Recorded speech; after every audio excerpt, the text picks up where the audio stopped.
15 years, first up in Maryland and then in Virginia. And today's talk is going to cover how to properly prune or shape your fruit trees. I recommend it against going to your typical box store for two reasons. One, they usually only have one or two varieties, and they usually have only standard trees. Now, to make the point on that, this is a dwarf tree. This is a standard tree.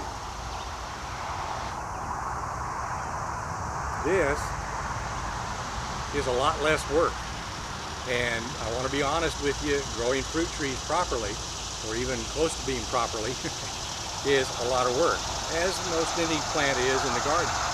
You have to take care of it and all that sort of thing. But in all honesty, fruit trees are more work than normal. So if you like a challenge, you found your right niche. Okay, so species, things that you need to be concerned about. Again, don't go to the box stores.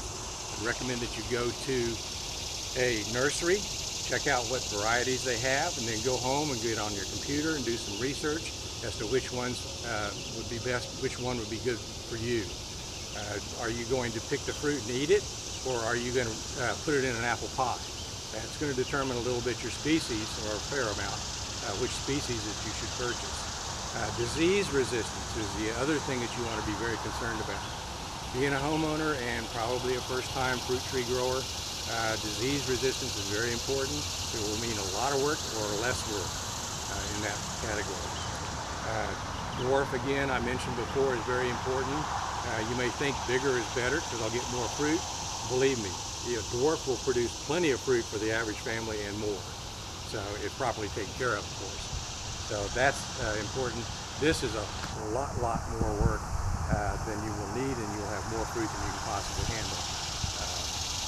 And planting two of you could get two of these in the same area that you fill with the full size too. So if you want more fruit, plant two dwarfs. Okay, the second one was site. The second session that we did on fruit trees was on site. As you can kind of see here, I have a nice slope here, about 10-15 degrees, that I planted my fruit trees on. That provides good, quick drainage. When you get a lot of heavy rain, you cannot plant a fruit tree in a flat area that has standing water, even on a heavy rain, for more than or less than an hour. The tree will grow for a few years and then die. Fruit trees are very intolerant of what is called wet feet. So that the slope is important. If you don't have a slope, make sure that you do what I've done here. I do both here to be careful, is to mound or berm where you plant the tree. Again, that berming will allow the water to run off instead of stand right there at the base of your tree, where it will start causing diseases in the roots. So that's very important. So during the rainy season, then that's going to take care of your problem of water standing and hurting and causing diseases in your tree. During the dry season, like we are in now, typically July, August, and into September, we get less rain every week than these trees really should have. Buy a cheap rain gauge, put it out, empty it every week so that you can see, did you get a full inch of rain that week? If you didn't, then you're going to need to supplement the water. You can see here I've got soaker hoses run through the orchard and underneath the mulch, so that this time of year then I start watering those two. And a lot of times the trees are getting close to being done with their fruit and everything, but the tree is now starting to grow roots and store up energy for the next year. So it's critical, and especially you don't want to stress the tree now during a drought period, because that's going to cause a lot of problems down the road with diseases and insect damage. So berm for the rainy season, irrigation for the dry season. It's as simple as that. Okay. Now today's subject, finally. The shape of the tree, or pruning a fruit tree, is very different than a typical tree where you just put it in the ground and it grows up and it gets taller and taller and wider and all that sort of thing. So if you think that, okay, I picked out which tree I want, I planted it, I'm done, and you think you can walk away and just let it happen and you're going to start picking fruit. Unfortunately, well, not unfortunately, but no, that's not true. Most of your work has just begun.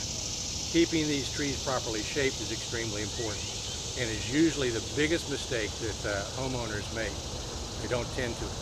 You prune your roses, you prune your other shrubs and things like that, you need to prune your fruit tree as well. And it's even more important.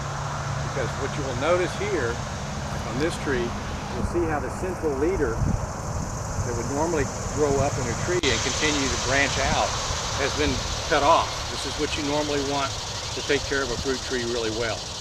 You will see trees pruned differently in an orchard where you go pick your own fruit, but they have got mechanized equipment that can handle that kind of a situation, where a homeowner, you're much better off doing this sort of a shaped tree where you can access all of it quickly and easily, because you need to thin the fruit, thin the blooms and the fruit during the season and all this sort of thing. So if you have to get way up on a ladder to take care of a tree, that ain't going to happen for the average homeowner. This is not steady ground. This is not a level slab. So trying to put a ladder on this and climb up it to take care of a tree is not an advisable idea. So you've got the central leader out of there, and you'll notice we've got nice lateral growth here. That's ideal. It's kind of a bowl shape instead of a pyramid or a round ball. This is the best way to grow tree fruit for the average person in their backyard, and it makes it very easy to take care of it. Now, so when do you prune? Wintertime, of course, it's when most people prune their trees and everything. Your leaves are gone. You can really see the bones, the shape of the tree. You can see where maybe it's growing out too fast here, but kind of slow over here, so you take a little more off over there to encourage growth over in the area where there's a gap perhaps. So wintertime pruning is very advantageous. However, spring and early summer is also important to prune certain parts of the tree. If you don't do that, you're going to have problems. And this is an illustration of what you're going to have. And I hope you can see that. There's enough contrast somewhere. That is about a good 4 feet, maybe a little bit more long. This is what's called a water sprite. Basically, a limb has grown straight up. You can see how it's kind of curved around part of the main branch coming off, and then gone straight up. Several things you can notice. The distance between the leaf spurs here is long, about twice as long, if not 3 times as long as a normal branch will have. So it grows very fast enough. The main problem with this is, or one of the main problems at least, is it'll never bear fruit. This water sprite will never bear fruit. So if you think, oh, that's nice, you know, it'll eventually lay out laterally. No, it won't. So you need to prune this off during the growing season, spring and early summer. If you don't, the other thing is, this is taking a lot of nutrients away from the tree that is trying to produce fruit and good branches. So if you don't prune these out about once a month, you need to go out and take care of these, then you're going to have less fruit. And that's again the problem with thinking that you can just plant a tree, a fruit tree, and then walk away from it. If you don't prune it properly on a regular basis, you will get less fruit, less consistent fruit, like every other year or sometimes every 3 years, and sometimes it'll quit producing fruit altogether if you don't prune it properly. And the fruit will be smaller. It'll be harder to pick because it'll be up hard, and you can get those pole pickers, but there again, it's a lot of work and you get smaller fruit. So if the birds don't get most of it anyway, or the squirrels, they love pears, by the way. So you have to kind of protect against them. So that's some of the important parts about shaping a tree. I'll send Lisa some slides on a couple other points that you need to do as far as thinning the blooms and thinning the young fruit, the small fruit from your tree, so that you're not overpowering, trying to grow too much. Because that's the other part of shaping or pruning a tree, is you have to reduce the amount of flowers and fruit that it first sets on, because if you don't, you'll come out here one June day and a bunch of apples will be all over your foot, all over the ground. You think, oh, my tree's dying. No, it's not dying. It's doing what's called the June drop. It's basically saying, I can't grow all of this fruit. I got to get rid of some of it, and it'll automatically drop it. But you don't want to stress it to that point of having to do that. You want to thin out the blossoms and thin out the small fruit early on, so that Again, spacing sometimes is very important. You don't want fruit touching each other, especially with peaches in this humidity. So that's basically the important thing to remember about shaping a fruit tree. Okay.